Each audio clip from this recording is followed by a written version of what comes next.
امام زمانہ بآواز بلند نعرہ صلوات،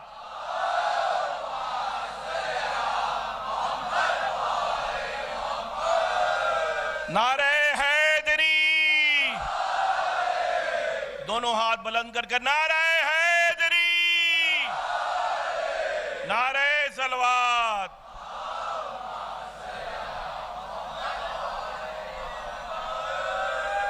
حضرات چند ہی لمحوں میں مجلس شروع ہو جائے گی، مولانا صاحب تشریف لا چکے ہیں۔ بس دو باتیں آپ سے بتانا تھی۔ ہمارے چھوٹے بھائی حضرات جو یہاں پنڈال کے نیچے باہر منڈی کے اندر جو گاڑیاں کھڑی کریں ہیں، آج بھی کھڑی کر سکتے ہیں اور کل بھی، لیکن 5 محرم سے یہاں پہ فرش ہو جائے گا۔ تو جو موٹر سائیکلیں یہاں پنڈال کے نیچے کھڑی ہیں ان سے گزارش ہے کہ 5 محرم سے وہ گاڑیاں یہاں نہ کھڑی کریں، یہاں فرش ہو جائے گا۔ اور جو پیچھے کاریں جو حضرات کھڑی کرے ہوئے ہیں ان سے ہماری گزارش ہے کہ 6 محرم سے منڈی سے دونوں راستے بند کر دیے جائیں گے 4 ویلر کے لیے، صرف 2 ویلر آ پائے گی۔ تو اگر زحمت نہ ہو تو منڈی تک جہاں بھی گھر ہو وہاں تک یا روڈ پہ گاڑی کھڑی کر دیں یا کسی اور 2 ویلر سے آ جائیں یا ای رکشے سے آ جائیں، تھوڑی زحمت کر لیں۔ 3 دن کی ہے صرف، 6 7 8 9 یہ 4 دن کی زحمت۔ تو اور کولر کے سامنے جو حضرات کھڑے ہیں وہ بالکل کھڑے نہ ہوں تاکہ سب کو ہوا مل سکے۔ اب کچھ مجلس کا بیان ہے، جو کچھ مجلس کے اعلان ہے پنڈت جی کریں گے، وہ آ گئے۔ بآواز بلند نعرہ صلوات۔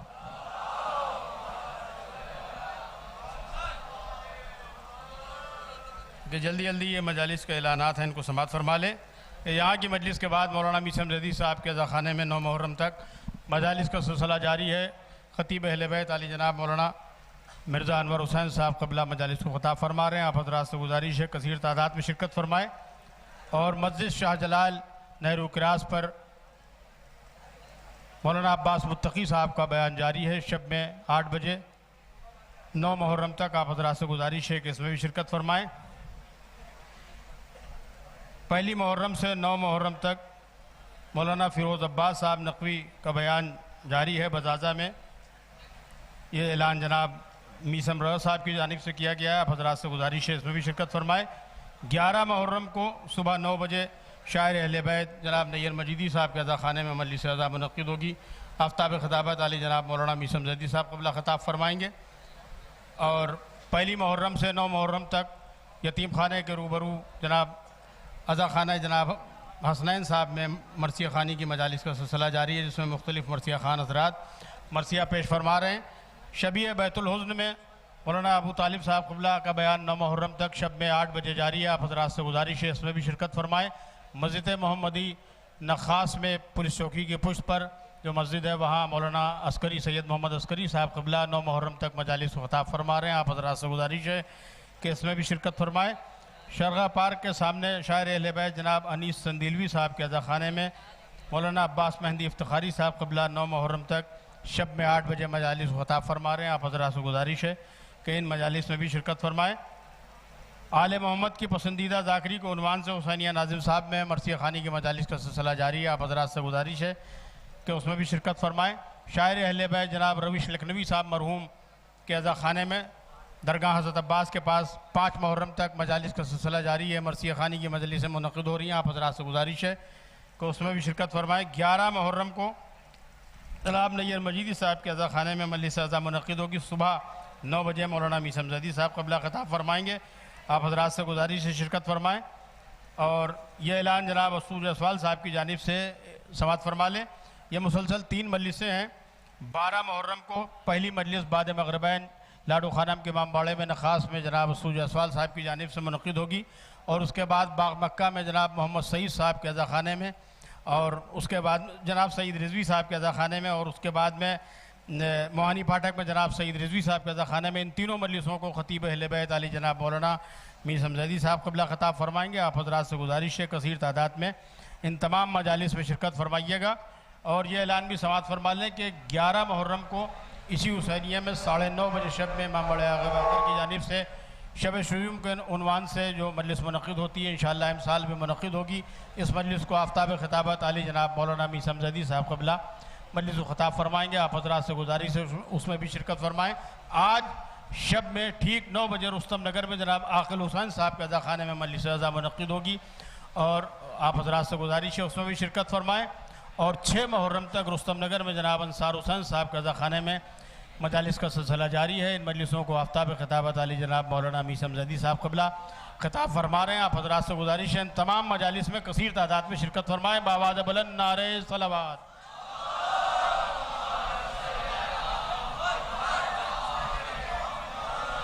یہ ایک بائک کی چابی ملی ہے ہمارے پاس موجود ہے, جن صاحب کی ہو آ کے لے لیں یا آفس سے.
حضرات ایک دو اعلانات مجھ سے بھی سماعت فرما لیں.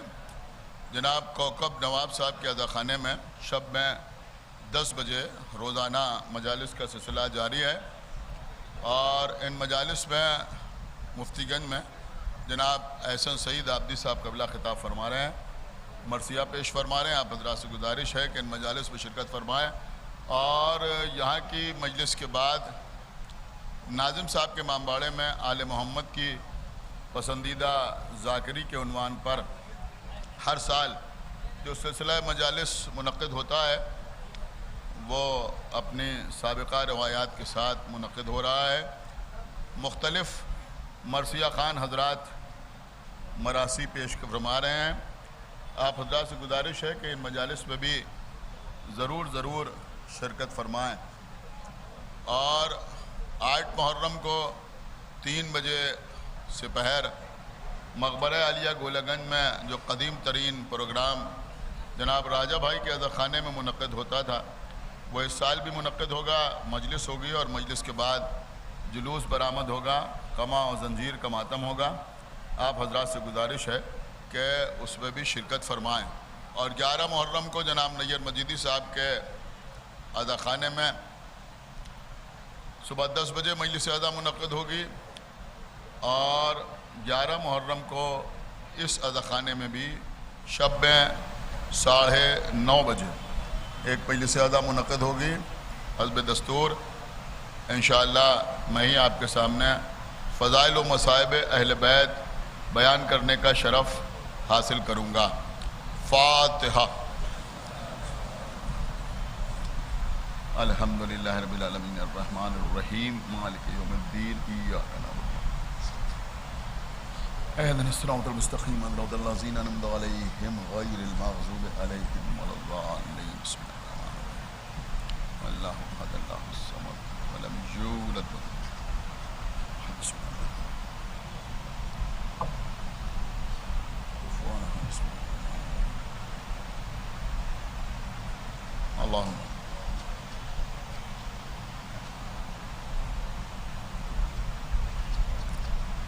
اعوذ باللہ السمیع العلی العظیم من الشیطان اللعین الرجیم. بسم اللہ الرحمن الرحیم. الحمد للہ الذی جعل کمال دینہ و تمام نعمتہ بولایت امیر المؤمنین علی ابن ابی طالب.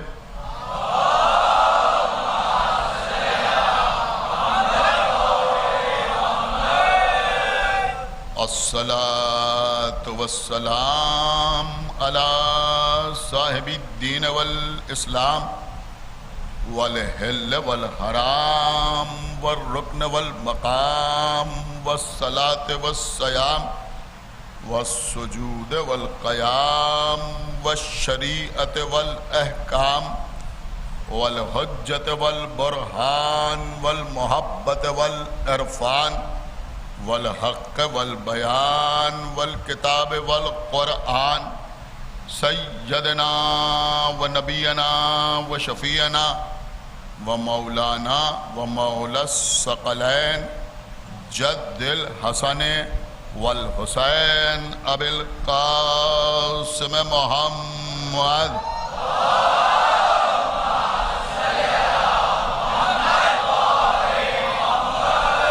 وعلى أهل بيته الطيبين الطاهرين المعصومين المظلومين المنتخبين المنتجبين الذين أذهب الله عنهم الرجس وطهرهم تطهيرا.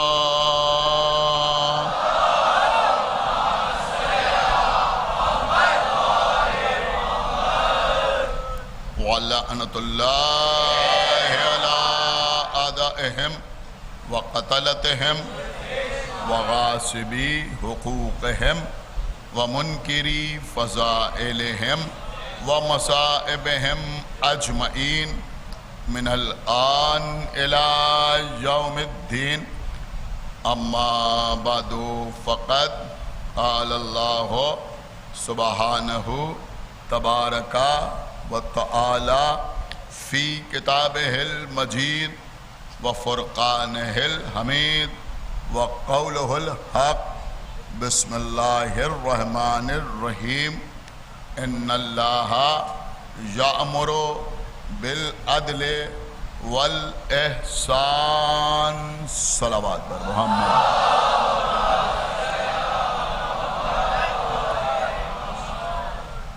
حضرات، مسلسل آپ سے سلسلہ گفتگو جاری و ساری ہے. اس سال عنوان ہے عدالت. سورہ نحل کی یہ آیت مددگار ثابت ہو رہی ہے موضوع کو آگے بڑھانے میں.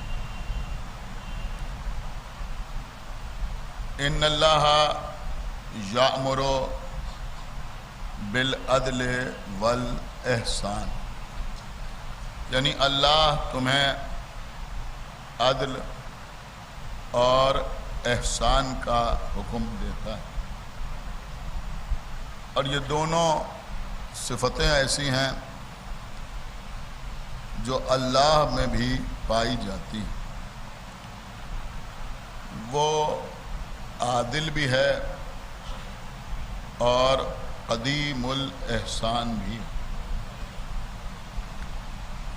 عزیزوں، عدالت ہمارے اصول دین میں شامل ہے. توحید کے بعد ہمارا بچہ بھی عدل کا نام اپنی زبان پر جاری کرتا ہے. خالق کائنات کا احسان ہے کہ ہم خمسہ نجبہ کے پرستار ہیں، پنجتن کے ماننے والے ہیں. ہمارے اصول دین بھی 5 ہیں.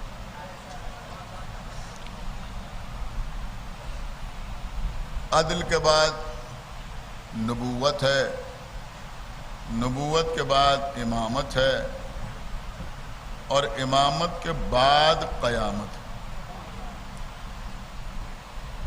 میں سمجھتا ہوں کہ شاید یہ بھی نظام قدرت ہے کہ جن کے اصول دین میں عدالت ہے انہی کے اصول دین میں امامت ہے۔ اس کا مطلب یہ ہوا کہ عدالت کا امامت سے تعلق ہے اور امامت کا عدالت سے تعلق ہے۔ دیکھیے عزیزو، ہم وہ ہیں، یہ بڑی اہم باتیں ہیں جو میں اپنے بچوں تک پہنچا رہا ہوں، کہ ہم عدالت کو امامت کے لیے شرط قرار دیتے ہیں۔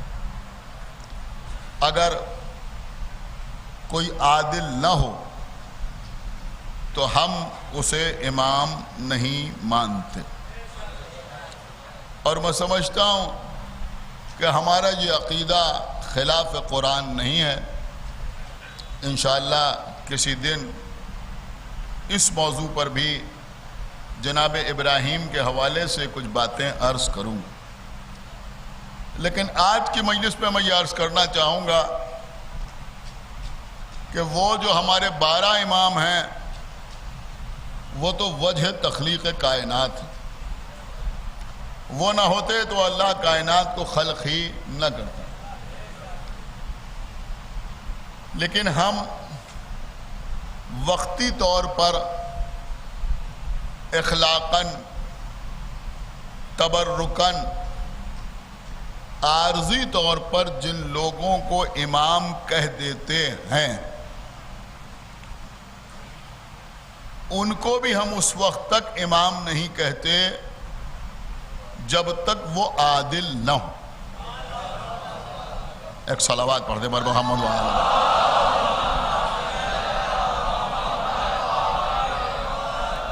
دیکھیں آپ میری بات سمجھ رہے ہیں، نماز ایک ایسی عبادت ہے جو کسی حال میں معاف نہیں ہے۔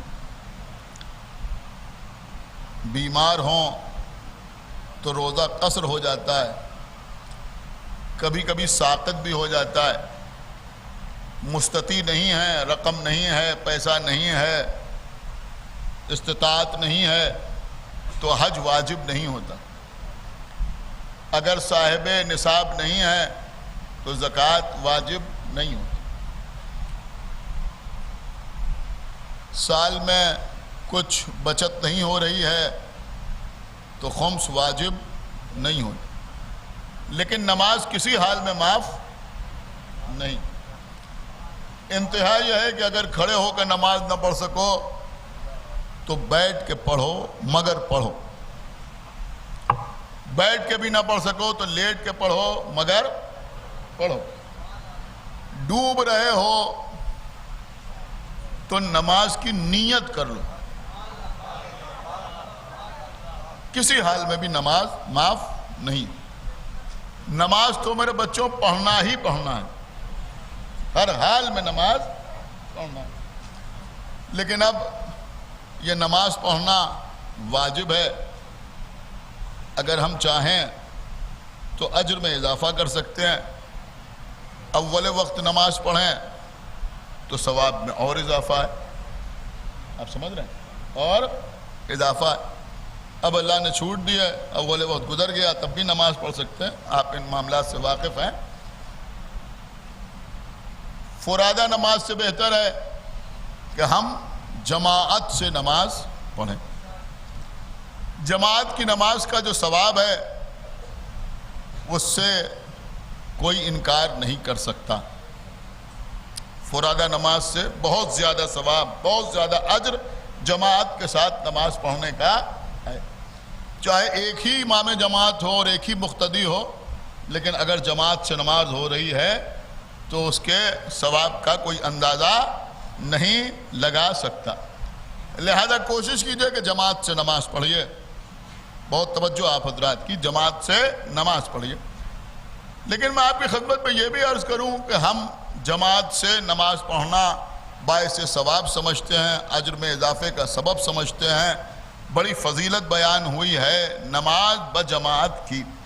لیکن الحمدللہ ہمارے یہاں ہر ایرے غیرے کے پیچھے نماز نہیں پڑھی۔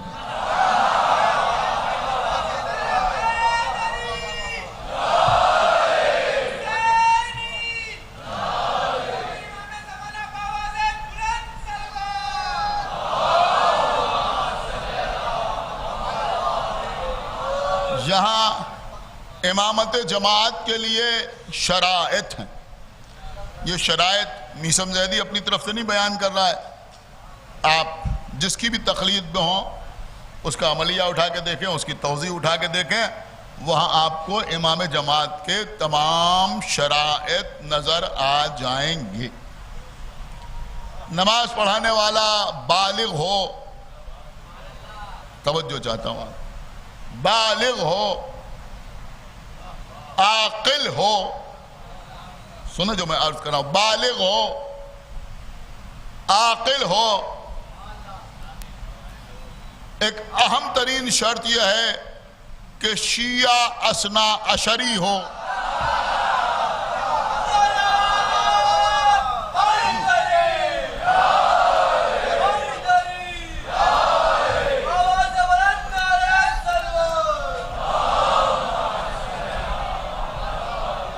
میں جو پڑھ رہا ہوں اگر کوئی تصدیق کرنا چاہتا ہے تو آج ہی گھر میں جا کے توضیح المسائل میں اٹھا کے دیکھیں. شیعہ اثنا عشری ہو. ایک جملہ اور آپ کی خدمت میں عرض کروں, حلال زادہ ہو.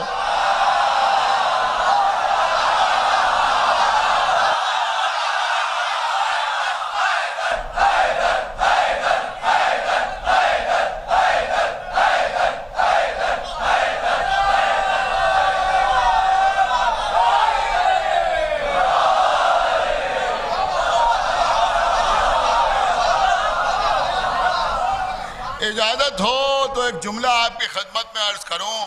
ارے بھیا, جو قوم, جو ملت یزید و معاویہ جیسوں کو جماعت میں امام نہ بنائے,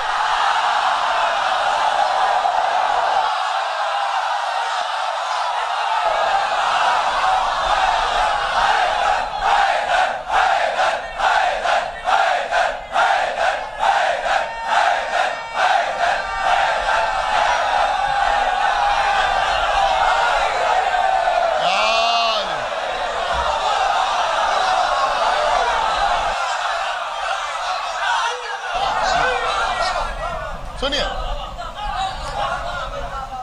دیکھیں قبلہ, میں مجبور ہوں آپ کی خدمت میں عرض کر رہا ہوں, جماعت کا امام ہونے کے لیے کسی کتاب میں لباس کی کوئی شرط نہیں. میری بات سمجھو جو میں عرض کر رہا ہوں, آپ جا کے دیکھیے گا. سرٹیفکیٹ کی کوئی ضرورت نہیں, کسی انسٹیٹیوشن کی کوئی شرط نہیں. سمجھ رہے ہیں آپ؟ یہ شرطیں ہیں, بالغ ہو, عاقل ہو, کیا سن رہے ہیں, بالغ ہو, عاقل ہو, شیعہ اثنا عشری ہو, 12 اماموں کا ماننے والا ہو, بیچ میں رک جانے والا نہ ہو,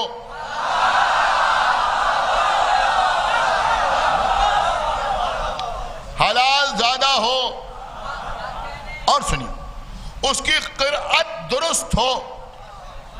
ان سب چیزوں کا خیال رکھیے. دیکھیے ایک صلوات پڑھے بار محمد و آل محمد. یعنی اگر کسی میں یہ شرائط نہیں پائی جا رہی ہیں اور اس کے پیچھے آپ جماعت پڑھ رہے ہیں تو وہ جماعت ہی نہیں ہو رہی. سمجھ رہے ہیں آپ؟ جماعت پڑھانے والے کے لیے ان چیزوں کا ہونا ضروری ہے. اس کی قرأت درست ہو.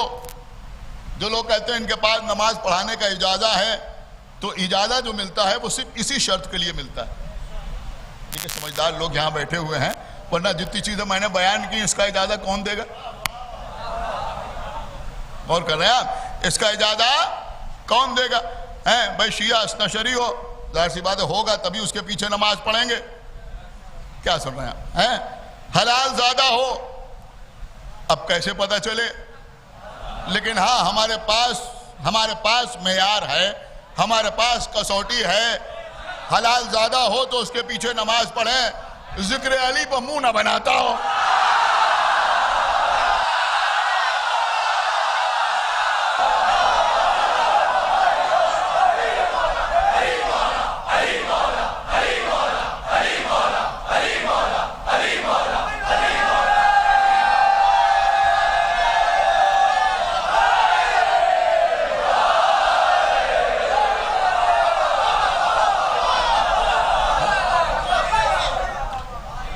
اس کی درست ہو.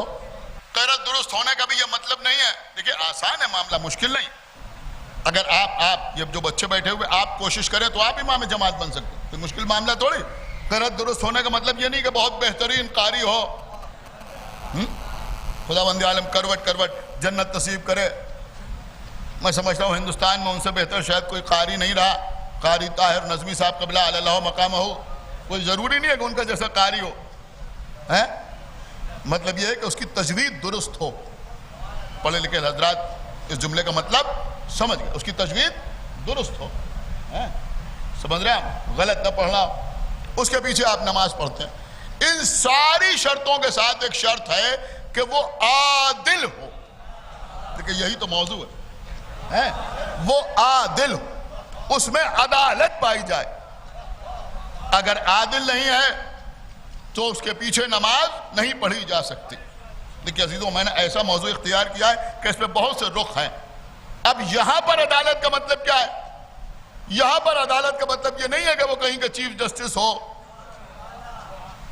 یہاں پر عدالت کا یہ مطلب نہیں ہے کہ وہ بہترین فیصلے کرنے والا ہو, بلکہ یہاں پر عدالت کا مطلب یہ ہے, عدالت کا مطلب یہ ہے کہ وہ گناہان کبیرہ سے پرہیز کرتا ہوں. بس سنیں, بہت توجہ کے ساتھ سنیں. لیکن یہ چھوٹے چھوٹے مسائل ہیں اور میں بزرگ مجھے معاف کریں, وہ ہر چیز سے اچھی طرح واقف ہے. میں تو یہ جو بچے یہاں آگے آگے بیٹھ جاتے ہیں ان کے لیے پڑھتا ہوں کہ وہ گناہان کبیرہ سے پرہیز کرتا ہوں, یعنی جو بڑے گناہ ہیں ان سے پرہیز کرتا ہوں, اور گناہان صغیرہ پر اصرار نہ کرتا ہوں. یعنی اگر ابھی کوئی ہو گیا گناہ تو بار بار وہ گناہ نہ کرتا ہوں. اتنی شرط ہے, سمجھ رہے آپ؟ اتنی شرط اللہ کی طرف سے ہے, اللہ کے رسول کی طرف سے ہے, ہمارے ائمہ کی طرف سے ہے.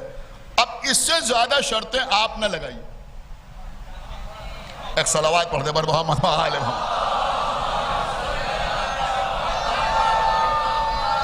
دیکھیے عزیزوں, بہت ضروری ہے یہ باتیں بیان کرنا.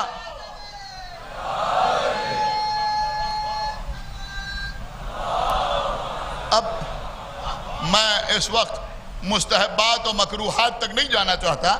جو واجب اور حرام والے مسائل ہیں وہی میں آپ کی خدمت میں عرض کر رہا ہوں, ورنہ کچھ اور باتیں بھی ہیں مکروہات کے سلسلے میں, مثلا خلاف مروت ہونا یا اور بہت سی چیزیں ہیں, لیکن میں نے اس وقت ان کو ترک کر دیا. تو عادل ہو. عادل کا مطلب کیا ہے؟ گناہان کبیرہ انجام نہ دیتا ہو, اور گناہان صغیرہ پر, چھوٹے چھوٹے گناہوں پر اصرار نہ کرتا ہو. اس کے پیچھے نماز پڑھی جا سکتی ہے. یہ بات, یہ مجمع سنیں کہ امام جماعت کے لیے عدالت شرط ہے, عصمت شرط نہیں. آپ نے بہت ہی خاموشی سے یہ جملہ سن لیا. یہ میں نے کسی وجہ سے آپ کی خدمت میں عرض کیا ہے. اکثر ایسا ہوتا ہے کہ لوگ امام جماعت میں عصمت تلاش کرنے لگتے ہیں. سمجھیے جو میں عرض کرنا, وہ معصوم نہیں ہوتا. عصمت اس کے لیے شرط نہیں ہے, عدالت شرط. عدالت شرط بشری تقاضے کے تحت ہو سکتا ہے اس سے کوئی چھوٹا موٹا گناہ ہو جائے, لیکن وہ اس پر اصرار نہ کرتا ہو, بار بار وہ کام نہ کرتا ہو, اور جو بڑے بڑے گناہ ہیں ان کو انجام نہ دیتا ہو. اس کے پیچھے آپ نماز پڑھ رہے. لیکن اسلام ہمیں صلح کا حکم دیتا ہے, امن و امان قائم رکھنے کا حکم دیتا ہے. لہذا اگر کسی امام جماعت کے بارے میں آپ کو یہ بات معلوم بھی ہو جائے کہ یہ عادل نہیں ہے, تب بھی حکم یہ نہیں ہے کہ آپ سب سے یہ بیان کریں. خدا کے لیے بھائی بیدار ہوئیے. دیکھیں سنیں جو میں عرض کر رہا ہوں, یہ ضروری نہیں کہ آپ سب سے جا کے بیان کریں کہ ہم نے ان کو یہ کرتے دیکھا تھا, یا یہ کرتے دیکھا تھا, یا یہ کرتے دیکھا تھا, بلکہ آپ جماعت میں جا کے کھڑے ہوں اور نماز پڑھیں, فرادہ کی نیت کر لیں. خدا کے لیے بھائی بیدار ہوئیے ہیں. ایک صلوات پڑھ دے بر محمد و آل فرادہ کی نیت کر لیں. مسئلہ ختم ہو گیا, فرادہ کی نیت کر لیں. کوئی ضروری نہیں ہے کہ آپ اس کا اعلان کریں اور سب سے کہتے پھریں کہ یہ نماز پڑھانے کے لائق نہیں ہے. سمجھ رہے ہیں؟ یعنی واقعی کوئی ایسے ہی فاسد ہو تو بات الگ ہے، لیکن اگر کہیں آپ نے کچھ دیکھ ویکھ لیا ہے تو سب سے بیان کرنے کی ضرورت نہیں ہے، کم سے کم ہاضمہ اتنا درست ہونا چاہیے۔ ایک صلوات پڑھتے بر محمد و آل محمد، کم سے کم۔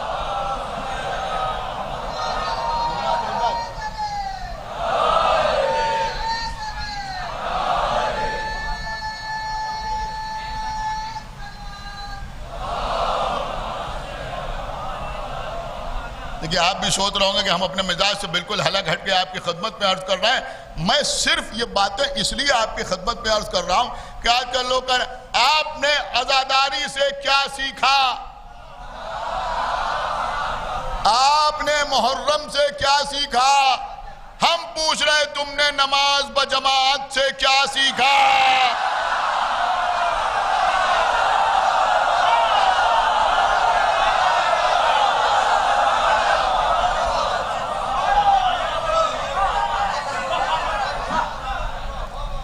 اگر 5 وقت کی نماز مسجد میں جا کر جماعت سے پڑھنے کے باوجود غیبتیں کرتے ہوئے نظر آ رہے ہو تو جماعت سے نماز پڑھنے کا فائدہ کیا ہے؟ کیا سیکھا تم نے نماز سے؟ جتنے بھی آپ کے مراجع کرام ہیں، کسی نے نماز جمعہ کو اس طرح واجب نہیں قرار دیا ہے جیسے 5 وقتہ نماز واجب ہے۔ میں نے پوری احتیاط کے ساتھ جملہ آپ کی خدمت میں عرض کیا ہے، کیوں نہیں ہے؟ اب کچھ لوگ پوچھتے ہیں صاحب کیوں نہیں ہے؟ جب قرآن میں حکم ہے تو کیوں نہیں ہے؟ سورہ جمعہ میں ہے تو کیوں نہیں ہے؟ اسی لیے نہیں ہے۔ خدا کے لیے ہمارے بچے اس باریکی کو سمجھے، اسی لیے نہیں۔ کیوں نہیں ہے؟ اس لیے نہیں ہے کہ نماز جمعہ فرادہ کی نیت سے نہیں پڑھی جا سکتی۔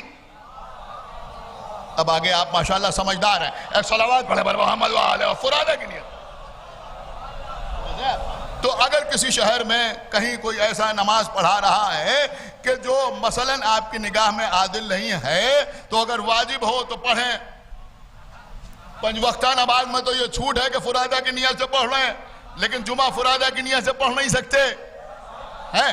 اسی لیے غیبت امام میں اسے اس طرح واجب نہیں قرار دیا گیا جیسے فجر کی واجب ہے، جیسے ظہر کی واجب ہے، جیسے عصر کی واجب، جیسے مغرب و عشاء واجب ہے۔ میری بات آپ تک پہنچ رہی ہے یا نہیں پہنچ رہی؟ لیکن اگر امام موجود ہوں اور وہ کسی کو نماز پڑھانے کے لیے معین کر دے، مقرر کر دے، تو پھر یہ نماز جمعہ ویسے ہی واجب ہوگی جیسے 5 وقتہ نماز۔ ایک صلوات پڑھ دے بر محمد و آل محمد۔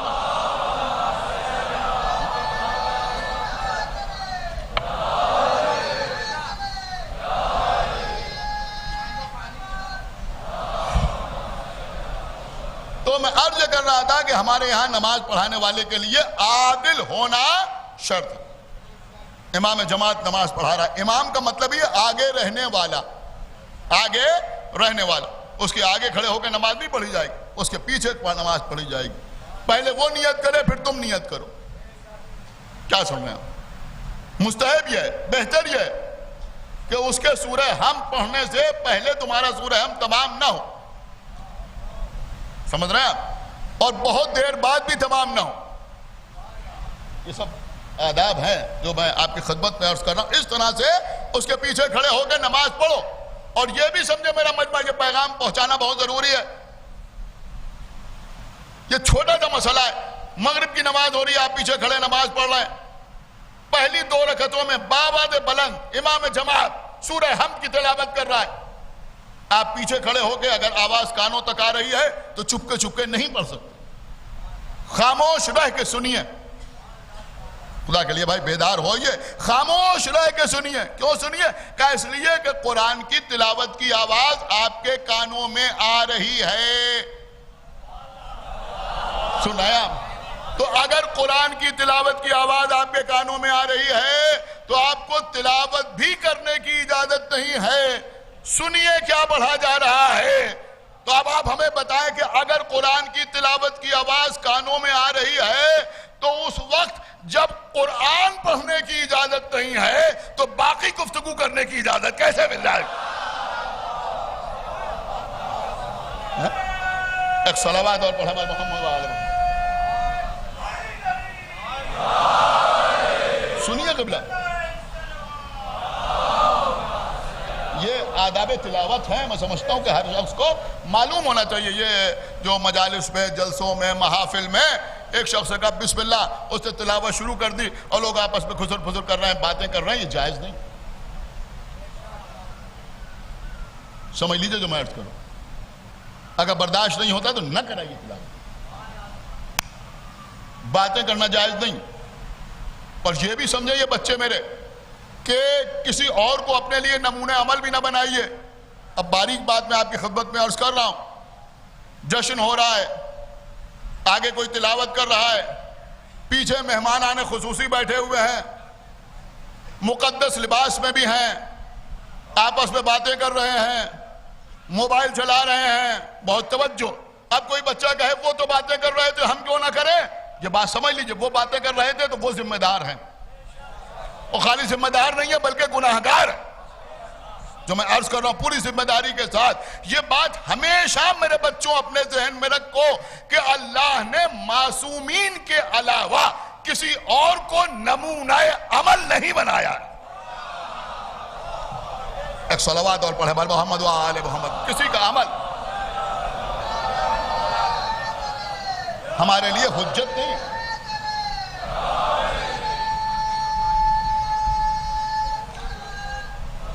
آپ کسی گناہ سے یہ کہہ کے نہیں بچ سکتے کہ ہم نے میثم زیدی کو ایسے کرتے دیکھا تھا یا کسی اور کو کچھ کرتے ہوئے دیکھا تھا. نہیں، ہمارا عمل حجت نہیں ہے. حجت تو وہ ہیں جن کو اللہ نے حجت بنایا ہے، وہ حجت ہیں اور کوئی حجت نہیں. الحمدللہ آپ نماز پڑھاتے. نماز کا ایک اہم ترین رکن ہے سجدہ. میں سمجھ رہا ہوں آپ کیا سننا چاہتے ہیں، وہی مجھے آپ کی خدمت میں عرض کرنا. سجدہ نماز کا اہم ترین جز. ایک بات آپ اپنے ذہن میں رکھیں کہ صرف پیشانی جھکا دینے کو سجدہ نہیں کہتے. یہاں زری رکھی ہوئی ہے، اگر کوئی زری کے سامنے پیشانی رکھ دے تو اسے سجدہ نہیں کہتے. سمجھ رہے ہیں؟ وہ سجدہ ان بارگاہوں میں جائز ہے یا نہیں یہ بالکل ایک الگ بحث ہے، لیکن پیشانی رکھ دینے کو سجدہ نہیں کہتے. سجدہ کب مکمل ہوتا ہے؟ کہ جب پیشانی بھی زمین پر ہو. 7 ارکان سجدہ ہیں. سنیں 7 ارکان سجدہ ہیں. پیشانی بھی زمین پر ہو، دونوں ہتھیلیاں بھی زمین پر ہوں، گھٹنے بھی زمین پر ہوں، پیر کے دونوں انگوٹھے بھی زمین پر ہوں. صفائی کا خیال رکھیے، پیر کے انگوٹھے بھی اتنے بڑے نہ ہو جائیں کہ ان کی وجہ سے پیر کے انگوٹھے زمین پر نہ آنے پائیں، تب بھی سجدہ نہیں ہوتا. یاد رکھیں تو میں عرض کر رہا ہوں. تو یہ 7 ارکان سجدہ جب زمین پر ہوں تب سجدہ مکمل ہوتا ہے. کیا؟ پیشانی، دونوں ہتھیلیاں، دونوں گھٹنے، دونوں پیر کے انگوٹھے. اب جس توضیح میں دل چاہے جا کے دیکھیے جہاں بھی سجدے کے احکامات ملتے ہیں. ہم سجدے میں ہیں، ذکر سجدہ کر رہے ہیں، ذکر سجدہ کر رہے ہیں. اگر بھولے سے سہو ہو جائے، غلطی سے ذکر سجدہ کے دوران ہماری ہتھیلی، اب دیکھیں جو نماز پڑھتے ہیں وہی ان کیفیات کو سمجھ سکتے ہیں، جو نہیں پڑھتا اس کے ساتھ تو ہوتا ہی نہیں. ایک صلوات پڑھے محمد. ہم سجدے میں ہیں. دیکھیں میری طرف دیکھیں، شاید بہت سے لوگ سوچ بھی نہ رہا میں کہاں لے جا رہا ہوں. سجدے کے عالم میں آپ کی ہتھیلی ذرا سا اوپر ہو گئی کسی وجہ سے. حکم کیا ہے بتائیے؟ فوراً ہتھیلی کو زمین پر پھر رکھ لیں زمین پر. یہ والی ہتھیلی اٹھی اسے پھر زمین پر رکھ لیں. کسی وجہ سے جگہ مثلا مناسب نہیں تھی، گھٹنا ذرا سا اٹھ گیا، پھر فوراً زمین پر رکھ لیں. پیر کے انگوٹھے اٹھ گئے، پھر زمین پر رکھ لیں. آپ کا سجدہ ہو جائے گا. لیکن اگر بھولے ہی سے صحیح، کیا سن رہے ہیں آپ؟ ذکر سجدہ کرتے وقت پیشانی اٹھ جائے، سن رہا ہے مجمع یا نہیں سن رہا؟ بیدار ہوئیے بھائی. پیشانی اٹھ جائے تو اب پیشانی کو دوبارہ سجدے میں نہیں رکھ سکتے. اس لیے کہ ایک سجدہ ہو گیا اور دونوں سجدے مل کے نماز کا ایک رکن ہوتے ہیں. اب یہ نہیں ہو سکتا کہ پھر جلدی سے پیشانی کو زمین پر رکھ دیا, ایک سجدہ ہو گیا, اب اگر دوبارہ پیشانی کو زمین پر رکھیں گے تو یہ 2 سجدے شمار ہوں گے اور ہماری نماز خطرے میں پڑ جائے گی. کیا سن رہا ہے آپ؟ یوں سمجھے کہ جب سجدہ باطل ہو جائے گا تو نماز ہی باطل ہو جائے گی. اس کا مطلب یہ ہوا کہ سجدے کے عالم میں ہتھیلی اٹھا سکتے ہیں, اٹھ جائے تو پھر رکھ لیں, جان بوجھ کے نہیں, 100 میں اگر اٹھ جائے تو پھر رکھ لیں, گھٹنا اٹھ جائے تو پھر رکھ لیں, پیر کا انگوٹھا اٹھ جائے تو پھر رکھ لیں. لیکن اگر پیشانی اٹھ جائے, پہنچے کہیں یا نہیں پہنچے, اگر پیشانی اٹھ جائے تو پیشانی کو دوبارہ سجدے میں نہیں رکھ سکتے. ہو سکتا ہے یہاں بیٹھے ہوئے بچوں میں کچھ بچوں کو یہ مسئلہ اس سے پہلے معلوم نہ ہو, اب معلوم ہو گیا, لیکن رسول کے صحابی تو ہر مسئلے سے واقف تھے نا.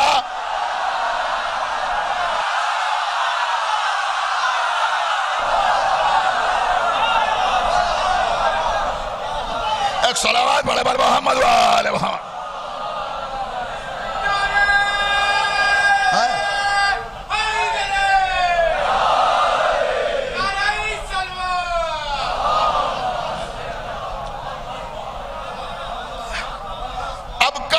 کم سے کم ہمارے یہ بچے مسجد سے نکل کے کسی سے بتا سکتے ہیں, اگر کوئی پوچھے نماز سے کیا سیکھا تو کہنا حسین.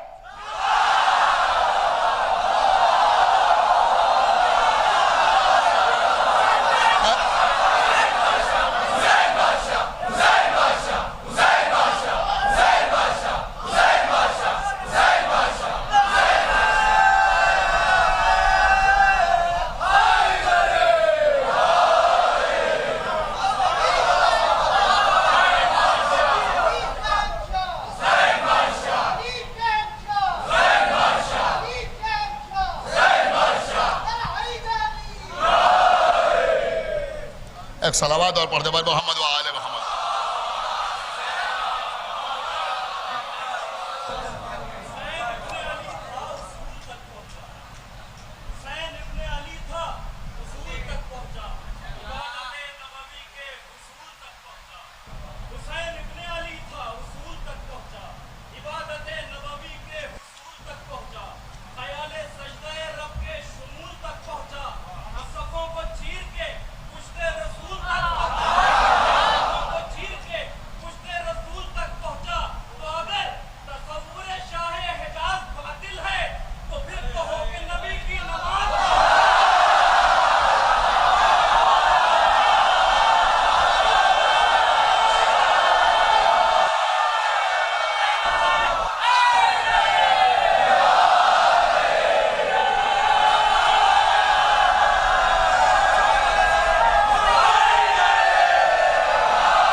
سمجھانے کے لیے نہ آئے کہ فرش اعضاء سے مصلی کی طرف جاؤ. ارے ہم نماز کے راستے حسین تک آئے ہیں.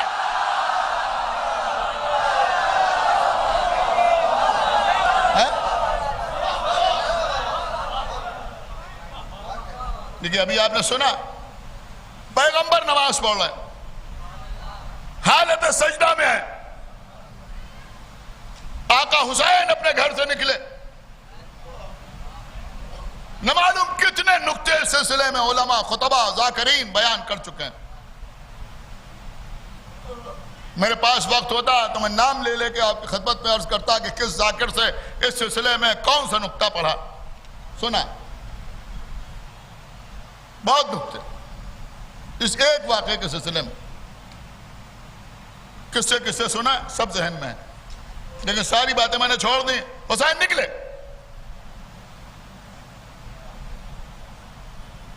جماعت کی نماز ہو رہی, چلے حسین پشت رسول تک آئے, پشت پشت پر سوار ہوئے. خدا بند عالم دیکھیے اب یاد آگے عرض کر دوں, خدا بند عالم کروٹ جنت عطا کرے. خطیب اہل بیت علامہ عبدالحکیم صاحب بوترابی کو کیا غضب کی بات انہوں نے فرمائی.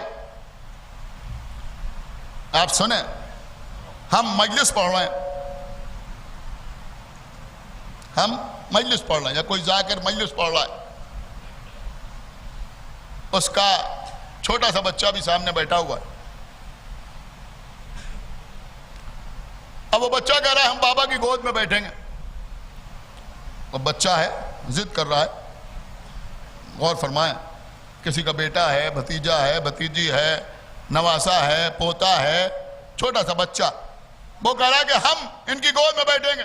وہ مجلس پڑھ رہے ہیں. آپ مجھے بتائیں کسے سمجھایا جائے گا؟ خدا کے لیے بھائی بیدار ہوئیے, جو میں عرض کر رہا ہوں کسے سمجھایا جائے گا؟ بچہ اس کی سمجھ میں نہیں آ رہا. وہ کہہ رہا نہیں ہم تو ان کی گود میں بیٹھیں گے, گھر میں ان کی گود میں بیٹھتے ہیں, اس وقت بھی گود میں بیٹھیں گے. اب جو اور ذمہ دار ہوں گے وہ بچے کو سمجھائیں گے, بیٹا یہ لے لو, یہ چاکلیٹ کھا لو, یہ کولڈ ڈرنک پی لو, آؤ تمہیں چل کے باہر دکھا دیتے ہیں. کوئی گود میں بچے کو لے کے ادھر جا رہا ہے, کوئی ادھر جا رہا ہے, کوئی بہلانے کی کوشش کر رہا ہے. کوئی آدمی ہمارے پاس آئے گا, نہیں بٹھا لیجئے گود میں.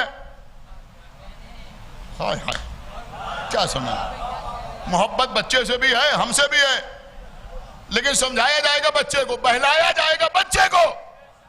ہاں یار, حسین رسول کی پشت پہ آ گئے,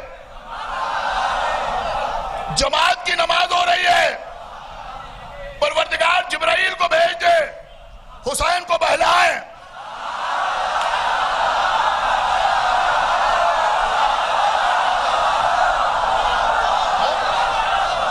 نہیں سنا اس مجمع نے ہے, حسین کو بہلائیں. اے میرے لال حسین, یہ جنت کے میوے ہیں, کھا لو, ادھر آؤ. اب ظاہر سی بات ہے حسین کو بہلانے کے لیے یہی چیزیں تو ہوں گی. یہ ہم تمہارے لیے نیا لباس لائے ہیں, یہ سب تو ہو چکا ہے نا آقا حسین کے لیے. اے بیٹا یہ لباس پہن لو, پشت سے ادھر آؤ.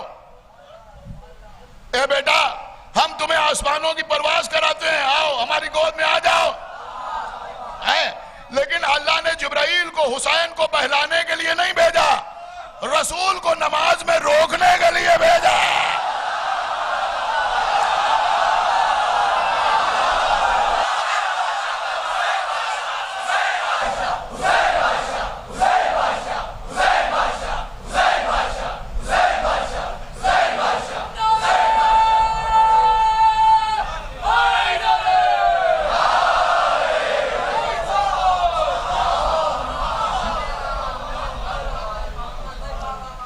سال ثواب بھی ہو گیا عبدالحکیم بوترابی صاحب کو. اب یہ بات میری طرف سے سنیے جو اتنی دیر سے میں محنت کر رہا تھا. اب حسین پشت رسول پائے, ساری باتیں جانے دیجئے. ہم بھی ہوتے تو یہی کرتے. حکم اللہ کا, اس وقت تک سجدے سے سر نہ اٹھائیے گا جب تک کہ حسین اپنی مرضی سے آپ کی پشت سے نہ اتر جائیں.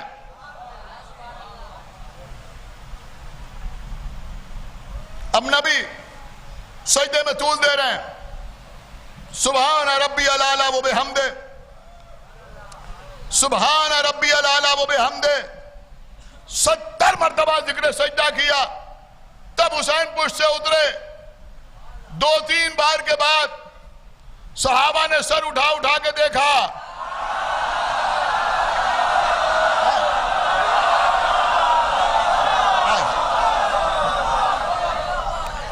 صحابہ نے سر اٹھا کے دیکھا. کیا دیکھا کہ حسین پشت رسول پر اتنی ہمت نہیں تھی کہ کچھ کہتے. پھر سجدے میں سر رکھ لیا, پھر تھوڑی دیر بعد سر اٹھایا,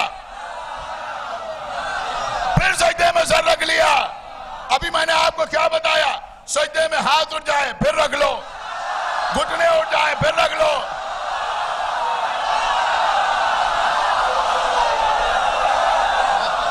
لیکن اگر سر اٹھ جائے تو دوبارہ سجدے میں سر نہیں رکھ سکتے, ایک سجدہ اور ہو جائے گا. یہاں نہ معلوم کتنے سجدے ہو گئے, لیکن نماز کے بعد نبی نے کسی صحابی سے نہیں کہا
سنیں بہت توجہ آپ حضرات کی چاہتا ہوں. دیکھیں قبلہ یہ ادائے امام حسین علیہ الصلوۃ والسلام، اس کے کچھ آداب ہیں، ان کا خیال ضرور رکھیں. اشارہ کافی ہے آپ حضرات کے لیے. بہت توجہ. جماعت کی نماز میں ہمارے یہاں امام جماعت سے آگے کھڑے ہو کے نماز نہیں پڑھی جا سکتی. کوئی مقتدی امام کے آگے نہیں کھڑا ہو سکتا.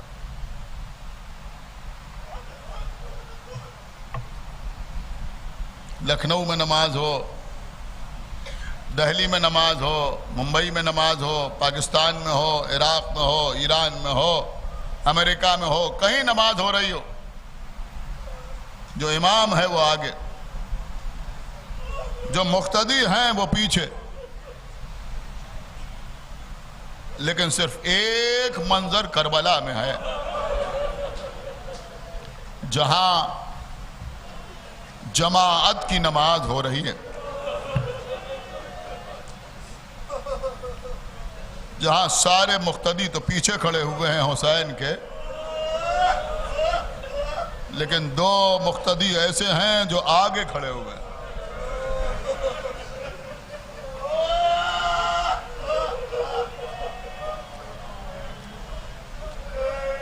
اول وقت نماز ظہر ہے. جناب ابو ثمامہ سیداوی کہہ رہے ہیں آقا حسین ہم چاہتے ہیں کہ یہ نماز بھی آپ کے پیچھے پڑھ لیں.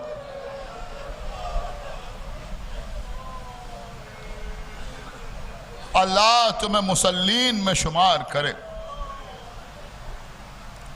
آواز دی سعید. زہیر دیکھو تیر آ رہے ہیں، تیروں کی بارش ہو رہی ہے، ہم نماز پڑھ رہے ہیں، تم دونوں سامنے آگے کھڑے ہو جاؤ، آتے ہوئے تیروں کو روکتے رہنا.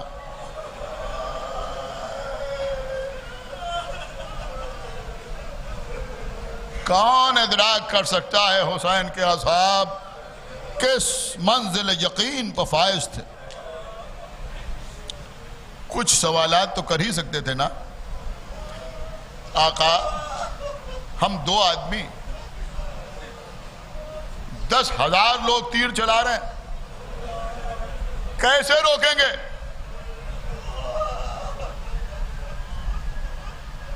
نہیں جانتے ہیں جو آقا حسین نے کہا ہے اگر ہمارے بس میں نہ ہوتا تو یہ حکم ہی نہ دیتے. یہ آقا اب جماعت سے نماز پڑھیں گے، ہم دو لوگ ہیں، دو اور ہونا چاہیے جو پوری جماعت کو کور کر سکے. نہیں، یہ بھی سوال نہیں. بتا رہے ہیں دیکھو امام کی اطاعت کسے کہتے. ایک بات اور کہوں، جیسے جی چاہے ویسے سنیے گا. یہ بھی تو کہہ سکتے تھے آقا آپ فرمانا جب تک میری نماز تمام نہ ہو تم کھڑے رہنا، تیروں کو روکتے رہنا. اے آقا 2-4 تیروں میں ہمارا کام تمام ہو جائے گا. آپ جب تک نماز پڑھیں گے ہم کیسے روکیں گے؟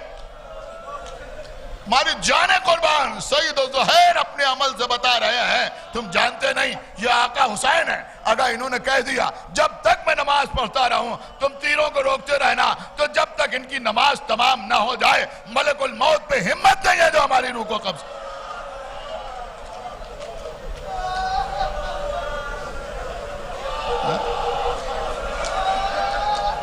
اچھا یہ نہیں تو یہی کہتے ہیں آقا حسین ہم بھی تو نماز پڑھنے پہلے، ہم فراد نماز پڑھے لے رہے ہیں، پھر آپ جماعت پڑھائیے گا، ہم سامنے کھڑے ہو کے تیروں کو روکیں گے ورنہ ہماری نماز قضا ہو جائے گی، زندگی کی آخری نماز قضا ہو جائے گی. نہیں، سامنے آگے کھڑے ہو گئے. یہ دنیا کو بتا رہے ہیں کہ دیکھو فقط رکوع و سجود و قیام کو نماز نہیں کہتے بلکہ حکم امام کی اطاعت کو نماز کہتے.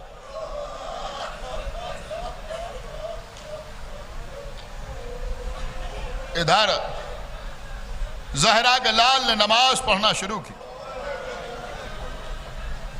تیروں کی بارش اور تیز ہوئی. لکھا ہے 10,000 لوگ، کم نہیں ہوتے. لشکر تو بہت بڑا تھا، لیکن 10,000 تیر انداز تیر چلا رہے تھے، اور یہ سعید و زہیر تیروں کو روک رہے تھے۔ معمولی بات نہیں عزیزوں، ہم نے مستند ذاکرین سے سنا ہے کہ ایک عالم دین تھے، مجلس پڑھ رہے تھے، پڑھ دیا، اگر میں بھی ہوتا تو کربلا میں ایسے ہی تیروں کو روکتا۔ بڑے خوش قسمت ہوتے ہیں وہ لوگ کہ اگر کہیں ان سے کوئی خطا ہو جائے تو معصوم خواب میں آ کے اس کی اصلاح کر دے، بڑا مرتبہ ہے۔ ہر آدمی کے ساتھ ایسا نہیں ہوتا، جو بہت متقی و پرہیزگار ہوتے ہیں، اہل بیت کے واقعی چاہنے والے ہوتے ہیں، انہی کے ساتھ ایسا ہوتا ہے۔ سو رہے تھے، خواب میں دیکھا کہ آقا حسین تنہا کھڑے ہوئے، تیر برس رہے ہیں، ان سے کہہ رہے ہیں ذرا تم نماز پڑھا دو، تو آگے کھڑے ہو جاؤ، ہم نماز پڑھ رہے ہیں، تیروں کو روکتے رہو۔ یہ کہتے ہیں جب آقا حسین نے کہا تو میں ڈرتے ڈرتے سامنے جا کے کھڑا تو ہو گیا، لیکن جب کوئی سنسناتا ہوا تیر آتا تھا تو میں ڈر کے الگ ہٹ جاتا تھا۔ ادھر حسین نماز پڑھتے رہے، سلام کی آواز میرے کانوں میں آئی، سمجھ میں آیا کہ آقا حسین کی نماز تمام ہو گئی۔ یہ کہتے ہیں ایک بھی تیر میں روک نہیں پایا، گھبرا کے لرزتے ہوئے پلٹ کے دیکھا، اب جو دیکھا تو کیا دیکھا، سارے تیر حسین کے جسم اطہر میں پیوست ہوتے،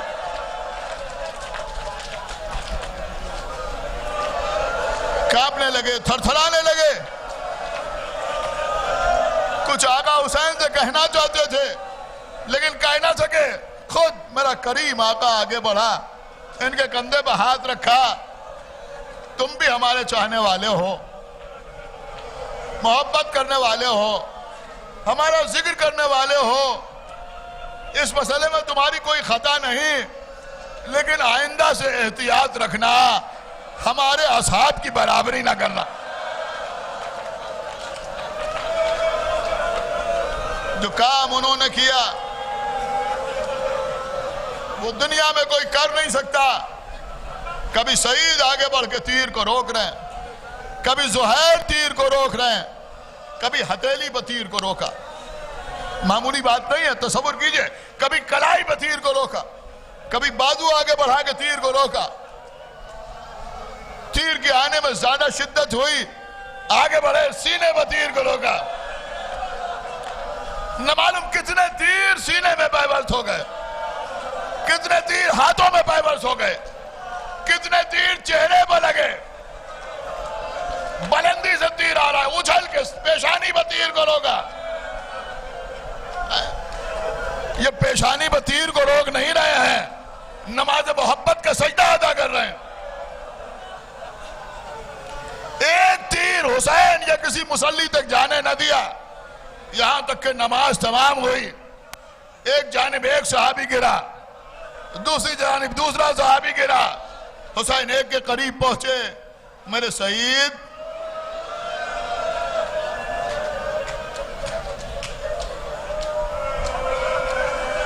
کچھ کہنا چاہتے ہو؟ آقا کیا آپ ہم سے راضی ہو گئے؟ اللہ اکبر، یہ ہے حسین کی رضا کہ بے شک میں بھی تم سے راضی، میرا اللہ بھی تم سے راضی۔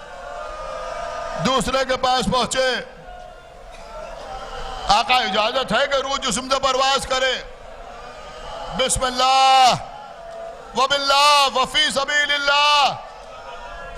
حسین کا وہ صحابی بھی دنیا چھوڑ کے چلا گیا۔ اے سعید و زہیر، یہ تو ظہر کا وقت ہے، پڑھوا دی نماز تم نے حسین کو، لیکن جب عصر کے وقت زہرا کا لال سجدہ شکر میں سر رکھ رہا ہوگا، اللہ اکبر، تو سینے پر لگے ہوئے تیر آہستہ آہستہ اندر داخل ہو رہے ہوں گے، پشت کی جانب بڑھ رہے ہوں گے۔ خالی یہی نہیں، چاروں طرف کھڑے ہوئے لوگ بھی تیر مار رہے ہوں گے۔ حرام زادہ کھولی نیزے مار رہا ہوگا، شبن ملعون خنجر لے کے بڑھ رہا ہوگا۔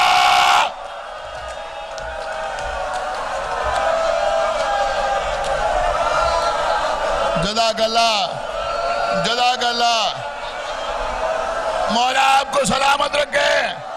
اس وقت کوئی حسین کو بچانے والا نہ ہوگا، اس وقت کوئی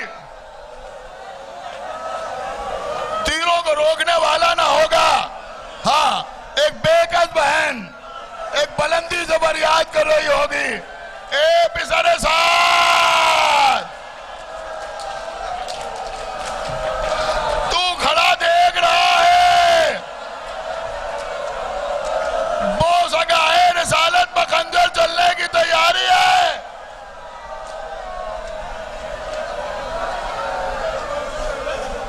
بس عزیزو، راوی کہتا ہے کہ میں نے دیکھا کہ کوئی اور تو نہ تھا، لیکن حسین کی سواری کا گھوڑا آگے بڑھا، آگے بڑھنے کے بعد اپنے دانتوں سے حسین کے بدن سے تیروں کو کھینچنا شروع کیا۔ رو لیجئے عزیزو، رو لیجئے، مجلس تمام ہو رہی ہے۔ اپنے دانتوں سے تیروں کو کھینچنا شروع کیا۔